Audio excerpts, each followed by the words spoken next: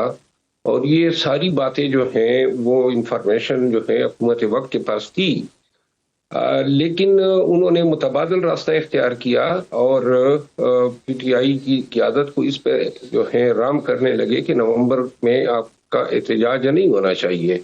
اور دوسری طرف یہ کوشش کر رہے تھے کہ خان صاحب سے ملے. اب خان صاحب نے تو وہی کہنا تھا جس کے لیے انہوں نے کے پی میں حکومت کی تبدیلی کی تھی. تو بدی وجہ جو ہے وہ ملاقات نہیں ہونے دے رہے ہیں. میرا خیال ہے کہ جب تک پاکستان تحریک انصاف کا واضح فیصلہ نہیں آتا ہے کہ احتجاج کرنا ہے یا نہیں کرنا ہے, اگر احتجاج کرنے یا نہ کرنے کا فیصلہ آ گیا پھر ملاقات جو ہے شاید اس میں ریلیکسیشن ہو سکتی ہے. لیکن یہاں ایک بات میں واضح کر دوں کہ پی ٹی آئی جو ہے وہ اب خان سے ملاقات نہ ہونے کے باوجود بھی جھوٹ سے کام چلا رہی ہے. ابھی تازہ ترین آپ کو شاید علم ہوا ہوگا کہ سلمانہ کمراجہ صاحب نے کہا ہے کہ خان نے مجھے پاکستان بار کونسل کے لیے نامزد کر دیا ہے, اور جبکہ کسی کی ملاقات ہی نہیں ہوئی ہے. اور اسی طرح کے پی میں ہمارے محترم سینئر لائر ہیں قاضی انور صاحب کو نامینیٹ کیا ہے.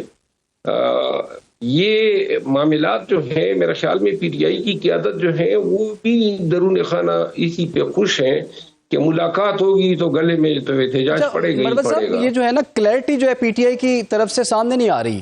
ابھی ہم دیکھتے ہیں 2 حلقے ایسے ہیں جن میں وہ کہتے تھے کہ جی ہم الیکشن لڑے ہیں, اور باقی حلقوں پہ الیکشن کا انہوں نے بائیکاٹ کیا ہوا ہے. اور یہ جو بھی ضمنی انتخابات میں جو بڑا دعویٰ کیا جا رہا تھا کہ یہ حکومت ایسی ہے, یہ جعلی حکومت ہے, یہ باہر نکل کے دکھائیں, یہ ووٹ لے کے دکھائیں, تو ووٹ تو ان کو پڑا پہلے سے بھی زیادہ پڑ گیا. وہ تمام سیٹیں جو پی ٹی آئی کی تھی واپس مسلم لیگ نون نے حاصل کر لی ہیں. پی ٹی آئی کی سیاسی حکمت عملی میں کہاں غلطی آپ دیکھ رہے ہیں, کیونکہ ایک کے بعد ایک ناکامی ان کے کھاتے میں آ رہی ہے؟ دیکھیے, پاکستان تحریک انصاف کا یہ فیصلہ ہی سرے سے غلط تھا کہ پہلے مرحلے پہ یہ فیصلہ غلط تھا کہ جی سزا یابی کے بعد جو ہے پیش نہیں ہونا ہے. اب یہ سزائیں جو تھی وہ تو 2-3 پیشیوں کی مار ہے. جن جرائم پہ ان کو سزائیں دی گئی ہیں وہ ٹینیبل نہیں ہے, لیکن انہوں نے مفرور ہونے کو ترجیح دی. یہ ایک انتہائی بھیانک غلطی تھی اور جس کی وجہ سے ان سیٹوں سے ان کو ہاتھ دھونا پڑا. نمبر 1. نمبر 2 جو ہے, جب یہ فیصلہ کیا پاکستان تحریک انصاف نے کہ ہم نے بائیکاٹ کرنا ہے, تو یہ فیصلہ ویسے پی ٹی آئی کا نہیں تھا, نہ کوئی مشاورت تھی, نہ پاکستان تحریک انصاف کے پارلیمنٹرین کو اعتماد میں لیا گیا. یہ اڈیالہ جیل سے خان کو ٹریبیوٹ کیا گیا کہ جی بائیکاٹ کرنا ہے. اب بائیکاٹ کے فوائد کسی نے بتائے نہیں کہ بائیکاٹ سے فائدہ کیا ہوگا. البتہ نقصانات یہ تھے کہ اگر پی ٹی آئی پھر ماسز کو موبلائز کرتی, ایک متحرک جماعت کے طور پہ سامنے آتی, بے شک جس انداز میں بھی یہ الیکشن پی ٹی آئی سے اگر سیٹیں لے اڑتے یا پی ٹی آئی جو ہے کامیاب ہوتی, لیکن اگر پی ٹی آئی کامیاب ہو کی سیٹیں یہ فارم 47 پہ لے جاتے تو کم از کم فردر ایکسپوز کرتے حکومت کو. انہوں نے تو یہ راستہ چنا کہ جی بائیکاٹ اس لیے کریں گے, اصولی موقف ہے کہ جی یہ سزائیں غلط ہوئی ہیں. پھر یہ اصولی موقف جو ہے نہیں رہا جب 2 حلقوں میں جو ہے اثر رسوخ رکھنے والے خاندانوں نے کہا کہ نہیں جی ہمارے لیے ایگزیمپشن ہونی چاہیے، تو پھر ان کے لیے ایگزیمپشن کی گئی، اور یوں جو ہے یہ فیصلے کے درمیان ایک چھوٹا فیصلہ جس نے پہلے بیانیے کی نفی کی، یہ بھی کوئی پی ٹی آئی کے ورکرز کو اچھا نہیں لگا۔ تو ان تمام حالات کے پیش نظر پی ٹی آئی جب الیکشن میں گئی تو بیانیہ ٹوٹا پھوٹا تھا، اور اس کے علاوہ جو پاکستان تحریک انصاف نے الیکشن میں نہ تو کوئی کمپین کی، نہ عوام کو موٹیویٹ کرنے کے لیے کوئی جلسے جلوس کیے، سمپل خدا کی ذات پہ چھوڑ دیا۔ اور پھر بدی وجہ حالت یہ تھی کہ پنجاب میں جو ہے کیمپ ہی خالی پڑے تھے۔ البتہ جہاں تک علی پور کا تعلق ہے تو علی پور میں پاکستان تحریک انصاف نے جو ہے میری ذاتی رائے یہ ہے کہ چونکہ وہاں پہ ایک انوکھا کام ہوا، اور وہ کام یہ تھا کہ الیکشن کمیشن نے اسلام آباد سے افسران کی ڈیوٹیاں لگا دی اپنے امپلائیز کی کہ وہ ریٹرننگ اور ڈی آر او بنیں گے۔ یہ پہلی دفعہ ہوا ہے الیکشن کمیشن صرف معاونت کرتی ہے ڈی آر اوز اور آر جی، فرسٹ ٹائم انہوں نے جو ہے یہ کیا، اور وہاں پہ پھر پی ایم ایل این نے گرچہ کافی امپروو کیا۔ اچھا، ویسے بروت صاحب، جو پرویز الہی صاحب ہے نا، ان کا ایک بڑا اہم بیان جو ہے وہ سامنے آیا ہے۔ وہ کہتے ہیں کہ بانی پی ٹی آئی کو گھبراہٹ نہیں اور آپ کو بھی گھبرانے کی ضرورت نہیں ہے۔ اور کیا واقعی آپ سمجھتے ہیں تحریک انصاف کو گھبرانے کی ضرورت نہیں ہے؟ اتنا کچھ ہو گیا ان کے خلاف، ایک کے بعد ایک جو ہے وہ ناکامی ان کے حصے میں آ رہی ہے، نہ قانونی طور پر کوئی ریلیف مل رہا ہے، نہ سیاسی طور پر کوئی سپیس مل رہا ہے، یا پھر اب یہ وقت آن پہنچا ہے کہ تحریک انصاف بھی تھوڑا تھوڑا گھبرا لے؟ پھر میرا خیال ہے گھبرانے سے بھی اب آگے ہیں یہ۔ دیکھیے پی ٹی آئی کے تمام فیصلے جو ہو رہے ہیں، چاہے عدالتی محاذ پہ ہو، سیاسی محاذ پہ ہو، ایوان کے اندر ہو، یہ اسٹینڈنگ کمیٹیوں سے استعفیٰ دیں گے۔ کیوں دے؟ کوئی آپ قائل تو کریں نا، آپ کے فیصلے منطقی مدلل ہو، کوئی ریزنڈ ہو۔ بس آپ نے فیصلہ کر دیا جی آپ دیں، اب ایک کردار ادا کر سکتے ہیں پارلیمنٹ کے اندر اسٹینڈنگ کمیٹیوں میں۔ پھر آپ نے کہا جی بائیکاٹ کریں، کیوں بائیکاٹ کریں؟ اس کا کوئی جواب کسی کے پاس نہیں ہوتا ہے۔ پھر آپ نے کہا جی کے پی میں چیف منسٹر ہٹا دیں، کیوں ہٹا دیں؟ بس یہ ہم نے یہ اس کو ہٹانا ہے، اس کو لانا ہے، پھر فلاں کو ہٹا دیں، پھر فلاں کو لگا دیں۔ یہ جو 1.5 سال میں جتنے فیصلے ہوئے ہیں یہ ساری ذاتی پسند ناپسند پہ، بلا کسی مشاورت کے، بلا پارلیمنٹیرین کو، M N As M P s کو کسی آپ نے اعتماد میں لیے بغیر، حتیٰ کہ پارٹی کی قیادت کو بھی کبھی نہیں لیا گیا ہے کسی بھی فیصلے کے لیے۔ بس جو شخص پہلے پہنچ گیا اور کان میں خبر ڈال، اس کی بات جو ہے وہ فیصلہ بن کے باہر آ جاتی ہے۔ تو لہذا ان تمام فیصلوں نے سیاسی طور پہ بھی پاکستان تحریک انصاف کو کافی کمزور کیا، اور احتجاجی قوت جو پی ٹی آئی کی تھی وہ اتنی کمزور ہو گئی ہے کہ اب پارٹی جو ہے وہ احتجاج جس کا وعدہ تھا، جس کے لیے حکومت کی تبدیلی کی گئی، اور اب بات یہاں پہ ختم ہوئی۔ سلمان اکرم راجہ صاحب نے کہا کہ جی اب دعائیں کریں، جی ادھر پشاور میں گراؤنڈ ہے تھا بعد میں، وہاں جمع ہو کے دعائیں کریں، اور جو یعنی کہ بات جو ہے وہ دعاؤں تک جو ہے وہ پہنچ چکی ہے، اور آپ کہہ رہے ہیں کہ جو پارٹی نے جو فیصلے کیے ہیں اس سے احتجاجی جو سیاست تھی اس کو بھی نقصان پہنچا۔ لیکن راجہ قمر اسلام صاحب، اب سیاست تو ہے ہی بات چیت کا نام، یہ ڈائلاگز جو ہے سیاست میں کیوں کم ہو گئے ہیں؟ کیا ابھی بھی آپ پی ٹی آئی کے ساتھ بیٹھ کے معاملات طے کرنے کے لیے تیار ہیں؟ یہ ہماری طرف سے بالکل کم نہیں ہوئے، بالکل بھی کم نہیں ہوئے۔ اس کی وجہ یہ ہے کہ ہم تو بلیو ہی بات چیت میں کرتے ہیں، ہم نے بھرپور کوشش کی۔ آپ 26ویں آئینی ترمیم کی مثال دیکھ لیں، یہ کوئی زیادہ پرانی بات نہیں ہے، چند ماہ پرانی بات ہے کہ جب مولانا فضل الرحمان صاحب نے انٹروین کیا اور انہوں نے کہا کہ جی تحریک انصاف بھی جو ہماری گفتگو یہ شامل ہونا چاہتی ہے بشرطے کہ آپ آئینی عدالتوں سے آئینی بینچز پہ آ جائیں، تو ہم نے کنسیڈ کیا، اور اسی بنیاد پہ پھر مولانا صاحب نے وہاں پہ جب آخری پریس ٹاک کی تھی تو یہ بغل میں کھڑے تھے، لیکن یہ پھر پیچھے ہٹ گئے۔ یعنی کسی معاملے میں آپ دیکھیں کہ جب یہ موجودہ حکومت بنی تو پرائم منسٹر نے بار بار آفرز کی، فلور آف دا ہاؤس پہ کی، جہاں ہر چیز زیر زبر کے ساتھ لکھی جاتی ہے۔ ابھی آخری ٹائم پہ جب اچکزئی صاحب کو اسمبلی میں جس دن 27ویں آئینی ترمیم پاس ہونی تھی، اس وقت اچکزئی صاحب نے کہا کہ جی تینوں بڑی جماعتیں بیٹھ کے ایک فیصلہ کریں اور عمران خان سے دستخط کرا کے لانا میری ذمہ داری ہے. یہ فلور آف دا ہاؤس پہ انہوں نے کہا اور اسپیکر صاحب نے فوری طور پہ انہیں یہی جواب دیا کہ جی ٹھیک ہے ہم تیار ہیں آپ بیٹھیں. اور اسی سانس میں انہوں نے کہا کہ نہیں جی ہم تو آپ کے ساتھ بیٹھنے کے لیے تیار نہیں ہیں کیونکہ آپ لیجٹمیٹ نہیں ہیں. تو اب یہ جب باتیں ہوں گی ہماری طرف سے یعنی کوئی کمی نہیں ہے نہ اب نہ ماضی میں نہ مستقبل میں. ٹھیک ہے تو مروت صاحب آپ بھی بارہا ان کو مشورہ دیتے رہے پی ٹی آئی کو کہ جی مفاہمت کی طرف جائیں تو کوئی راستہ نکل سکتا ہے. کون رول پلے کرے گا؟ فواد چودھری صاحب نے بھی ایفرٹ کی تھی وہ بھی کامیاب نہیں ہوئے. آپ نے بھی بڑا کہا آپ کی بات بھی نہیں مانی گئی. پھر کس کو لے کر آئیں؟ کس سے بات کروائیں اور کس کی سفارش لوائیں ملاقات کے لیے اور مفاہمت کے لیے؟ غیر منطقی فیصلے ہیں. خود سمجھ نہیں آ رہی ہے پاکستان تحریک انصاف کو کہ ان کے یہ فیصلے ان کو کہاں لے جا کر چھوڑیں گے.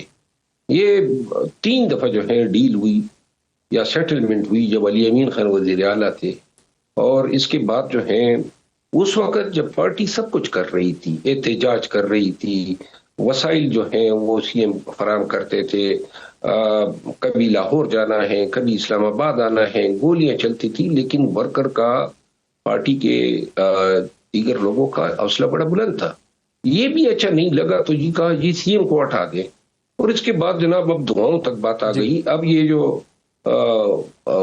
ڈیبیٹ کی بات ہے ڈائیلاگ کی وہ جب ہم بیٹھے جس وقت اسپیکر آیا صادق صاحب نے جو ہے اس کے لیے کمیٹی بنائی تو پھر وہاں پہ چھوٹی چھوٹی باتیں جو ہیں وہ ان میں میخیں نکالی گئی کہ جی تحریری مطالبات دینے ہیں نہیں دینے ہیں ملاقات کرانی ہے نہیں کرانی ہے. اصل بات یہ ہے کہ اب حالات اس نوعیت کے ہیں کہ پارٹی کے اندر کسی بھی شخص کو یہ اعتماد نہیں ہے کہ اس کو جو جتنا مینڈیٹ دیا گیا ہے کیا وہ مینڈیٹ جو ہے اگلے دن برقرار رہے گا یا پھر واپس ہوگا.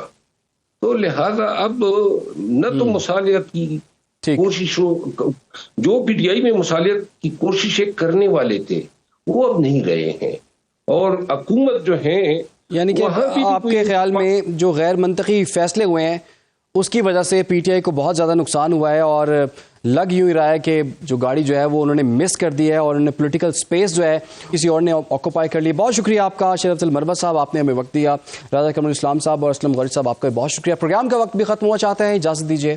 اللہ حافظ.